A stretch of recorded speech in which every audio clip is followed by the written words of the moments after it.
निवडणुकांच्या तोंडावर आलेला आहे.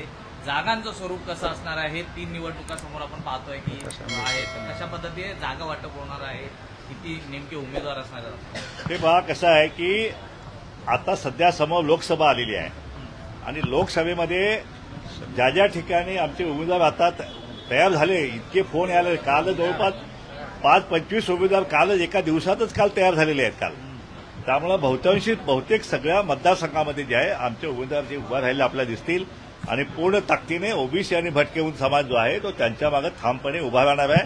विजय आमची लढाई ही नक्की विजयासाठी असणार आहे. आम्ही कुणाला पाडायसाठी किंवा कोणावरती काहीतरी सूड घ्यायचा म्हणून नाही. आम्ही आता सत्ता संपादन करण्याच्या उद्देशानं आम्ही उतरलेलो आहे आणि ते ध्येय घेऊन आमचा हा ओबीसी समाज जो आहे तो या निवडणुकीच्या रिंगणात जो आहे तो उतरलेला आपला दिसेल. आरक्षणाचं संरक्षण जे आहे ते आमच्या सत्तेच्या माध्यमातून आम्ही करायला ठरवलेलं आहे. मनोज जरांगे म्हणतात छगन भुजबळ गोरगरिबांचा अपमान करतायत, यापुढे ते ग्रामपंचायतीत देखील निवडून येणार नाही. हे पहा की भुजबळ साहेबांचा राजकीय प्रवास जो आहे तो नगरसेवकापासून झालेला आहे. म्हणजे अगदी महानगरपालिकेत सगळ्यात खालची निवडणूक नगरसेवकाच्या निवडणुकीपासून त्यांचा राजकीय प्रवास सुरू झालेला आहे. त्यानंतर महापौर झालेले आहेत, नगरसेवक आणि आमदार दोन्ही एकाच वेळी झालेले आहेत, त्यानंतर मंत्री झालेले आहेत, त्यानंतर उपमुख्यमंत्री झालेले आहेत. त्यामुळे एवढा मोठा प्रवास जो आहे त्या भुजबळ साहेबांनी केलेला आहे. त्यामुळे त्याच्यावरती सरपंच सुद्धा होता येणार असं म्हणणं जे आहे ते वास्तवाला धरून नाहीये. भुजबळांची आज तुम्ही भेट घेतली आहे. तुम्ही म्हटलात की आम्ही आमचा पक्ष काढतोय नवीन, त्यांचं आम्हाला मार्गदर्शन आहे.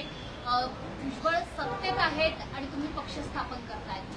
त्यांचा सहकार्य, त्यांचा पाठिंबा तुम्हाला मिळावा, तुम्ही त्यांच्यासोबत युती करावी अशी काही चर्चा आहे का? मार्गदर्शन म्हणजे नेमकं काय? हे पहा, हा काय युतीचा वगैरे हा काय प्रश्न नाही आहे.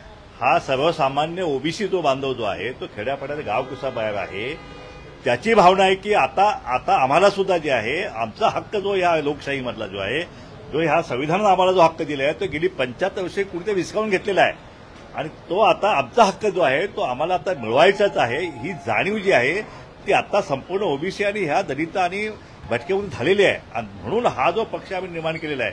भुजबळ साहेब एका मोठ्या पक्षाचे नेते आहेत, त्यांनी ताबडतोब त्यातून बाहेर पडावं किंवा त्यांनी पत्र राजीनामा द्यावा अशी मुळीच आमची कुणाची इच्छा नाही आहे.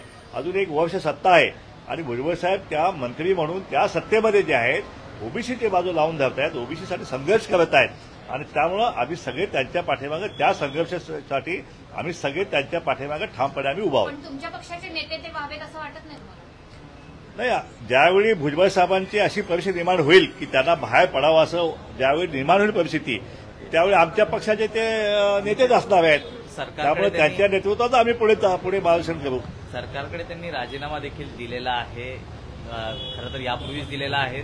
काय नेमकं त्यांच्या मनात चाललंय किंवा तुम्ही नेमकी काही चर्चा झाली आहे का त्या संदर्भात? त्याच्याविषयी भुजबळ साहेबांनी जाहीर सभामध्ये सांगितले की मी राजीनामा दिलेला आहे, परंतु ओबीसीसाठी मी संघर्ष करत राहणार आहे ही त्यांनी भूमिका स्पष्ट केलेली आहे आणि ते संघर्ष करत राहतील आणि जोपर्यंत ओबीसीला न्याय मिळत नाही तोपर्यंत त्यांचा संघर्ष हा चालू राहणार आहे. आमची लढाई जी आहे ती राजकीय न्याय द्यायचा, पॉलिटिकली जे आहे ते आतापर्यंत जे शोषण झालेलं आहे या ओबीसी आणि भटक्या त्यांचा हक्क जो आहे तो हक्क त्यांना देण्यासाठी आमची लढाई आहे, राजकीय लढाई जी आम्ही सुरू करत, त्यासाठी आम्ही नवीन पक्ष जो आहे तो काढलेला आहे. तुम्ही म्हणताय की आशीर्वाद घ्यायला आलो होतो भुजबळ साहेबांचा, आशीर्वाद तुम्ही काही शब्द सांगितले का? त्यांनी काही काय मंत्र? हे पहा, याच्यामध्ये राजकारणामध्ये कानमंत्र वगैरे असं काय नसतं.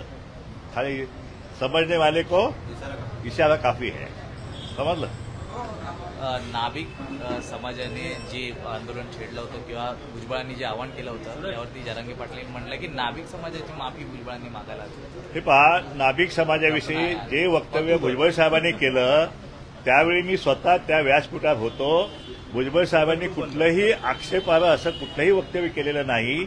या उलट नाभिक समाजाच्या दुकानावर जर बहिष्कार घातला मराठा समाजाने तर मग ती नाभिक समाजानुसार त्यांचा बहिष्कार टाकावा अशा प्रकारे वक्तव्य जे आहे ते भुजबळ साहेबांनी केलेलं आहे आणि त्याच्यामध्ये काही वावगं बोललेलं नाही आहेत.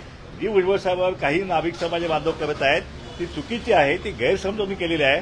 नाभिक समाजाचे नेते आदरणीय अनारशेजी ते आता या ठिकाणी भुजबळ साहेबांना पाठिंबा देण्याचं पत्र जे ते घेऊन आलेले आहेत. ते या ठिकाणी आपल्याला त्यांच्या समाजाच्या वतीनं त्यांची भूमिका मांडतील एक प्रश्न असा आहे की लोकसभा निवडणुकीचं बिगुल केव्हाही वाजू शकतं, मात्र पुण्यातनं तहसीलदार कार्यालयातनं ईव्हीएम मशीन चोरीला गेलेलं आहे, कंट्रोल युनिट चोरीला गेलेलं आहे. काय कसं पाहता एकूणच या घटनांकडे आपण? ते पण आता निवडणूक म्हणलं की ह्या सगळ्या भानगडी होतच राहणार आहे. कोण चोऱ्या माऱ्या अमकं टमकं पेट्या पळवणं हे काय नवीन नाही या देशाला काय, त्यामुळे असं सगळं होतच राहणार आहे. पण तरी सुद्धा निवडणूक आहे त्या होणारच आहेत आणि त्या आम्ही सुद्धा पुढे ताकदीने लढणार आहोत. एक मिनिट. हा, नाभिक समाजाचे नेते. लोकसभेच्या जागा तुम्ही लढवण्याचा विचार करताय का? कारण पहिली निवडणूक ती येईल आणि त्याच्यानंतर विधानसभा 100% लोकसभेच्या वगैरे काही ठरवलंय? 100% लोकसभेच्या निवडणुका आम्ही लढणार आहोत आणि 48 जागासाठी आम्ही आमचे उमेदवार उभा करणार आहोत. आम्ही प्रकाश आंबेडकर जे आहेत, आंबेडकर साहेबांचे नातू आहेत, महामानवाचे नातू आहेत, त्यांचं आमचं आरक्षण जे आहे ते त्यांनी आम्हाला दिलेलं आहे आणि आमच्या आरक्षणाला संरक्षण करण्यासाठी बाबासाहेब प्रकाश आंबेडकरांनी आमच्यासोबत यावं किंवा त्याचं ते कर्तव्य आहे असं आमच्या सभामध्ये सुद्धा आम्ही त्यांना आवाहन केलं आणि त्यांनी सुद्धा ओबीसीच्या आरक्षणाचं ताट वेगळं आहे, मराठा समाज ताट वेगळा आहे आणि एकमेकाच्या ताटाची अशी भूमिका त्यांनी घेतलेली आहे. आणखी एक महत्वाची भूमिका आंबेडकर साहेबांनी घेतलेली आहे की आरक्षणवाद्यांनी इथून पुढे आरक्षणवाद्यालाच मतदान दिलं गेलं पाहिजे आणि आरक्षणवाद्याला निवडून आणलं गेलं पाहिजे. ही भूमिका प्रकाश आंबेडकरांनी यापूर्वी मोठ्या सभातून मांडलेली आहे आणि त्यामुळे मी आपल्या माध्यमातून त्यांनाही आवाहन करतो की हा ओबीसी आणि भटके मुक्तांचा हा जो राजकीय लढा जो आहे त्याच्यामध्ये आपण आमच्यासोबत यावं आणि हा लढा जो आहे आणखीन तीव्र होईल.